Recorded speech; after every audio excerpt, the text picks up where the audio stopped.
Baik, kita akan mempelajari teks tanggapan. Yang pertama adalah pengertian, kemudian tujuan, ciri-ciri, fungsi, jenis atau model, kaidah kebahasaan, dan struktur teks tanggapan.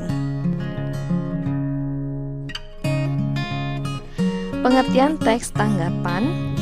Teks tanggapan atau teks tanggapan kritis merupakan jenis teks yang digunakan untuk meringkas, menganalisis, dan menanggapi suatu teks, yaitu dapat berupa teks sastra, artikel, berita, ataupun karya seni pertunjukan.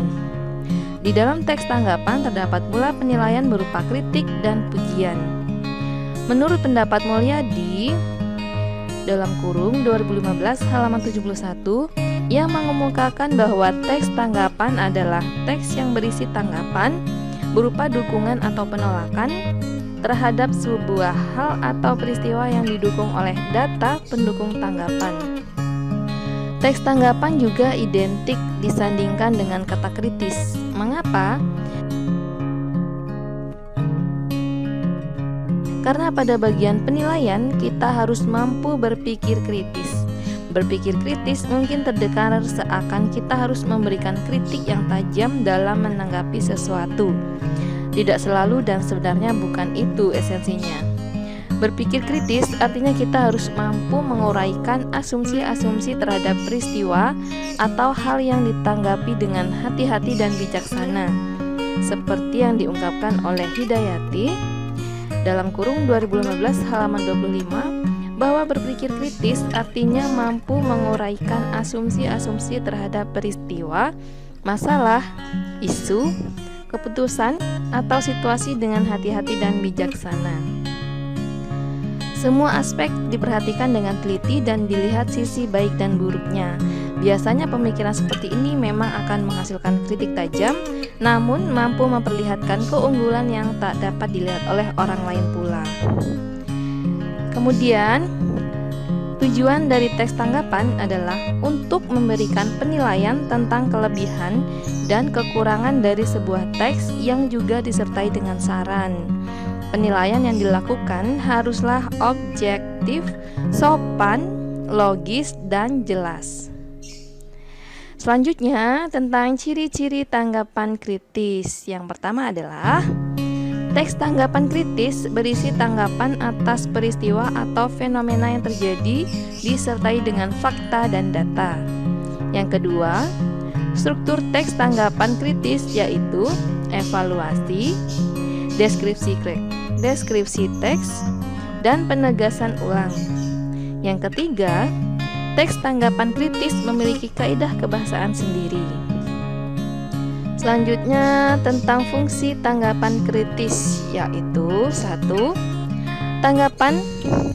Teks tanggapan kritis berguna untuk memberi masukan yang membangun, sehingga suatu permasalahan dapat terpecahkan atau diselesaikan dengan lebih efektif. 2. Teks tanggapan berguna sebagai sarana apresiasi. Kita dapat mengetahui penilaian atau pengamatan atas suatu hal dengan jelas dan detail.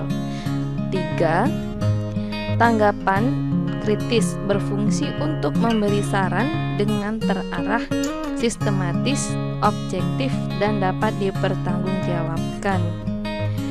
Yang keempat, teks tanggapan kritis dapat menjadi wadah atau sarana untuk berdialog. Pengkritik dan yang dikritik dapat membuka ruang-ruang diskusi. Selanjutnya, teks tanggapan kritis dibagi berdasarkan jenis atau model tanggapan sebagai berikut. Yang pertama, model teks tanggapan pujian, yaitu merupakan model teks tanggapan yang memberikan apresiasi sedalam-dalamnya terhadap suatu karya atau hal yang memang dianggap sangat baik dalam penilaian penanggapnya. Yang kedua, model tanggapan kritik adalah model teks tanggapan yang menelaah secara teliti, secara hati-hati dan bijaksana, sehingga kesalahan sekecil apapun dapat tampak dan ditanggapi. Terkadang secara seperti ini kurang cocok untuk digunakan karena bersifat pesimistis. yaitu terlalu melihat sisi buruknya. Namun terkadang justru tanggapan ini lebih baik jika dibandingkan dengan pujian semu. Yang ketiga, model tanggapan saran, yaitu merupakan alternatif yang lebih baik dalam situasi dan kondisi apapun. Dalam menanggapi dengan santun karena dapat memberikan kritik membangun, bukan hanya mengumbar kesalahan suatu karya atau hal saja. Namun, baik model apapun itu, pujian maupun kritik tajam sekalipun, keduanya tetap harus disampaikan dengan cara yang santun dan memiliki saran yang ditunjukkan bagaimana cara memperbaiki atau mengembangkan hal yang ditanggapi. Selanjutnya tentang kaidah kebahasaan teks tanggapan kritis, yaitu yang pertama, kalimat kompleks. Kalimat yang memiliki lebih dari 2 struktur dan 2 verba. Kalimat macam ini ditandai dengan anak kalimat dan induk kalimat. Kedua, konjungsi, yaitu kata penghubung yang menyambungkan anak kalimat dan induk kalimat. Konjungsi juga dapat dipakai untuk menyambung satu kalimat dengan kalimat lain. Tiga, rujukan. Rujukan itu adalah referensi atau informasi yang dipakai untuk mendukung penilaian penulis teks tanggapan kritis. Yang keempat yaitu diksi. Diksi adalah pilihan kata yang digunakan dalam teks tanggapan kritis. Pilihan kata sebaiknya disesuaikan dengan objek yang dikritik. Usahakan tidak bertele-tele dan dapat dipahami khalayak. Selanjutnya kita bahas mengenai struktur teks tanggapan. Yang pertama adalah evaluasi. Struktur yang pertama dari teks tanggapan adalah evaluasi. Struktur ini berisi pernyataan umum mengenai apa yang akan disampaikan penulis dalam teks.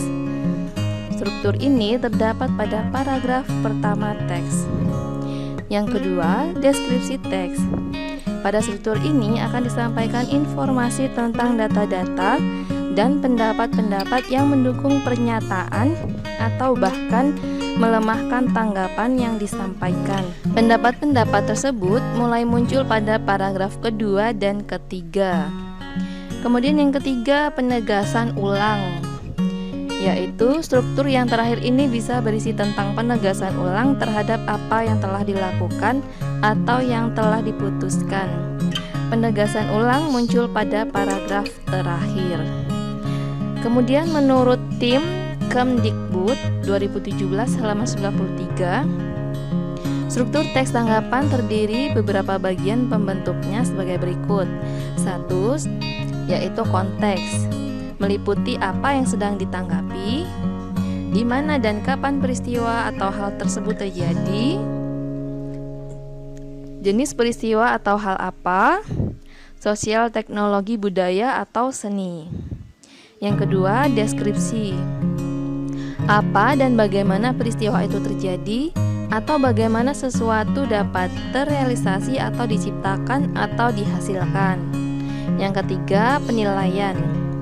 Apa yang kita pikirkan mengenai hal yang diulas, atau penilaian seperti apa yang kita berikan, apa kelebihan dan kekurangannya. Kemudian, menurut Mulyadi berpendapat bahwa struktur teks tanggapan kritis terdiri dari yang pertama, konteks, yaitu bagian ini berisi persoalan umum dari sebuah masalah. Selain persoalan umum, dalam bagian ini juga biasanya dituliskan penafsiran penulis mengenai permasalahan tersebut pula. Yang kedua, pendeskripsian, merupakan bagian utama dari teks ulasan kritis yang berisi informasi tentang kelebihan atau kekurangan dari sebuah pernyataan yang dapat mendukung atau melemahkan. Yang ketiga, penilaian menyeluruh, yaitu bagian akhir teks yang berisi penerangan kembali terhadap apa yang telah diputuskan dalam menilai atau menanggapi suatu hal. Biasanya bagian ini juga disertai pilihan penulis dan pertimbangan kepada pembaca.